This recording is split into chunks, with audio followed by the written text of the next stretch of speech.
क्यों बांटे मुझे इस तरह, क्यों सच का सबक सिखाए जब सच सुन भी ना पाए, सच को ही बोले तो तू नियम कानून बताए। तेरा डर, तेरा प्यार, तेरी वाह तू ही रख। नमस्कार दोस्तों, मैं मनीष विजय आप सभी का एम्बिशन वर्ल्ड यूट्यूब चैनल पर हार्दिक स्वागत करता हूं।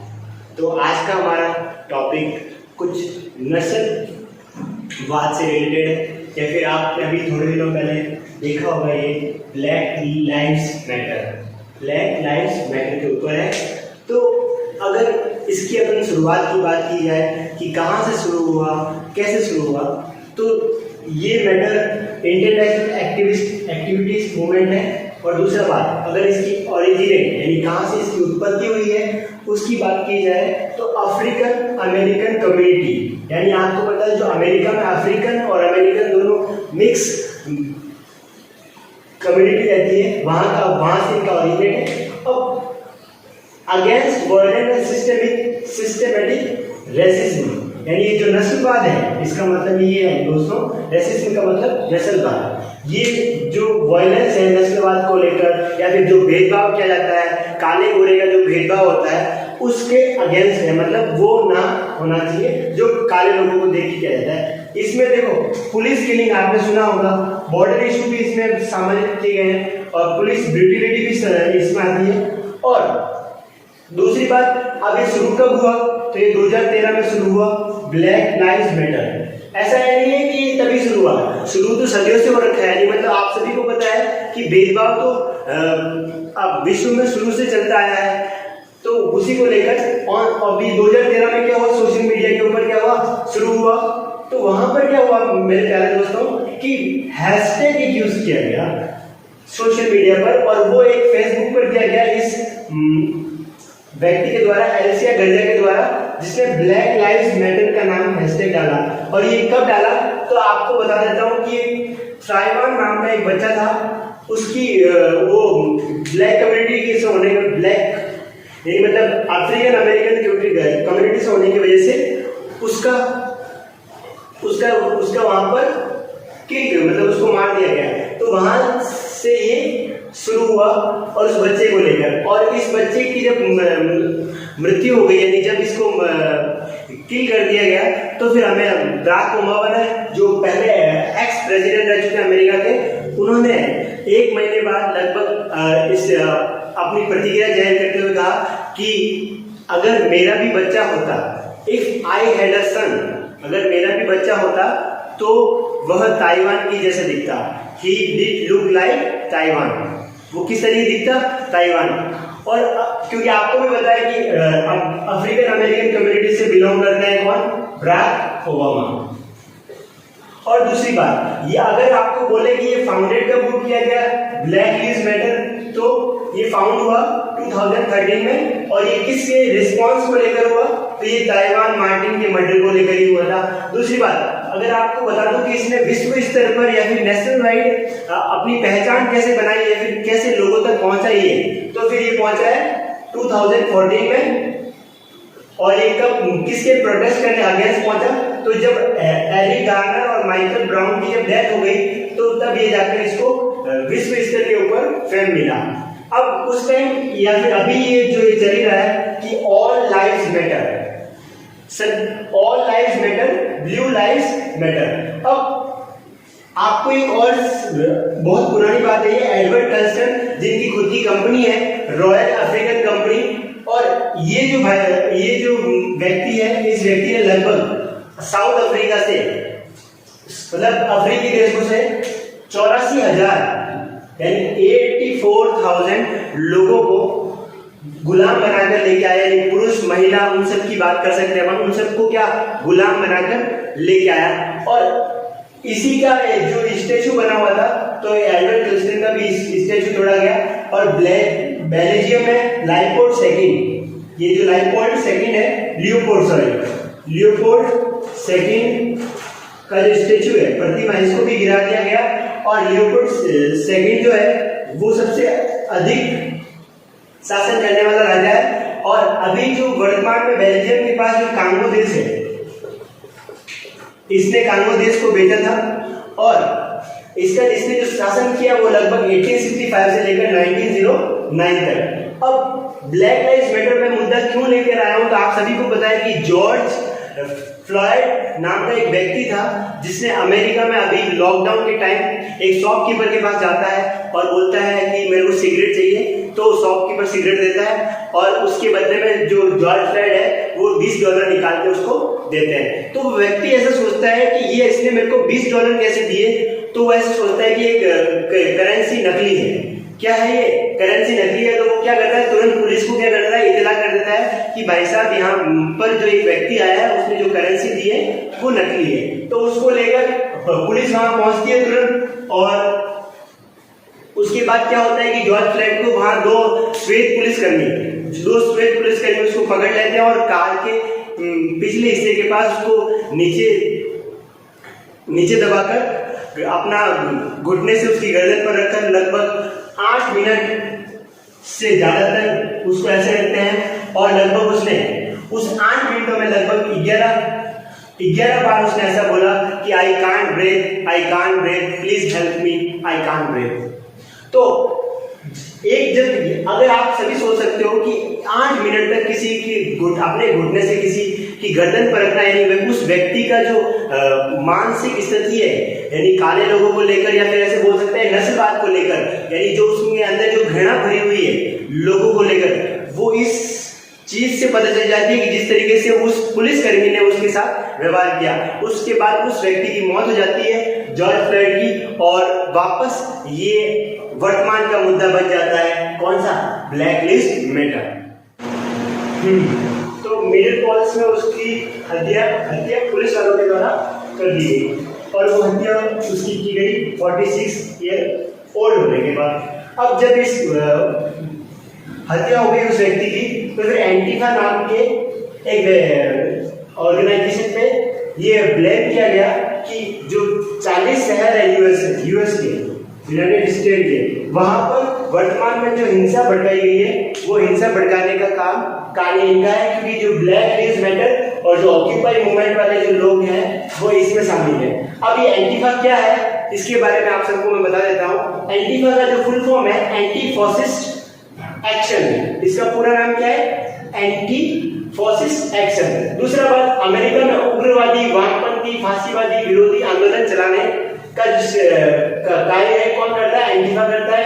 और एंटीफा नव नाजीवाद, नव फांसीवाद, गोरे लोगों को श्रेष्ठ मानने वाले विचारधारा और नस्ली भेदभाव के खिलाफ क्या करता है, आवाज उठाता है। अब आपको मैं बताता हूँ नस्लवाद के नस्लीय भेदभाव क्या है। तो नस्ली भेदभाव का सीधा अर्थ है अपनी भाषा में दोस्तों कि अपनी नस्ल को छोड़कर किसी और की नस्ल को कम आंकना या फिर श्रेष्ठ आंकना ही क्या है, एक नस्लीवाद की धारणा को सिद्ध करता है। दूसरी बात, एंटीफा के जो लोग हैं वो क्या करते हैं, काले कपड़े पहनते हैं और चेहरे पर क्या लगाते हैं, मास्क लगाते हैं। आप लोगों ने अभी इंटरनेट पर वायरल होते हुए मास्क देखे होंगे, टी शर्ट देखे होंगे जहां पर ये लिखा है आई कांट ब्रेथ। अब जो ये ब्लैक लाइव्स मैटर है वो कहां का स्प्रेड हुआ था, तो कनाडा, ऑस्ट्रेलिया और जर्मनी में क्या हुआ, ये स्प्रेड हुआ, मतलब वहां फैला ये। और 1930 की बात कर रहे हैं अब यहाँ पर। 1930 में नाजी जर्मनी और यूरोपीय फांसीवादी ताकतों के खिलाफ आंदोलन में समूह अस्तित्व में आया। अब उस टाइम का ये एंटीफा ग्रुप है।